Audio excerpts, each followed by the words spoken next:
Les Russes disent tout simplement que ce sont les Israéliens. Ça rentre dans le cadre de cet affrontement entre Israël et l'Iran qui monte de plus en plus en Syrie. En fait, les Israéliens sont en ce moment furieux des annonces de Donald Trump qui a dit qu'il allait retirer ses troupes de Syrie as soon as possible. Bon, il y a un peu de flottement ensuite au Pentagone, mais on voit bien que les États-Unis veulent se sortir de Syrie avant les élections de novembre 2018. Trump a dit qu'il voulait envoyer 2000 hommes à la frontière mexicaine. Il y a 2000 hommes en Syrie. Bon, on peut pas s'empêcher de faire l'analogie.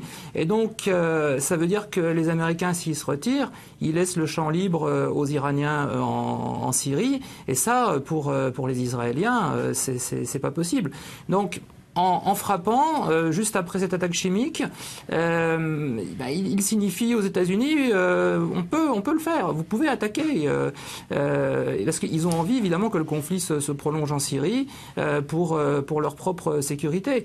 Et évidemment, aux États-Unis, en Occident, plus généralement, on n'est quand même pas très enclin à se laisser entraîner dans cette guerre. Après l'émotion, il faut réfléchir. Les États-Unis, justement, ils ont des troupes dans le nord de la Syrie qui commencent à être visées d'ailleurs par des attaques. Il y a eu un soldat américain de tué, un soldat britannique de tué, et il y a des obus de mortier qui s'abattent sur les bases américaines régulièrement dans le nord de la Syrie. Trump n'a pas envie d'avoir des dizaines de soldats tués. Ça serait un désastre politique, au point de vue de la politique intérieure pour lui.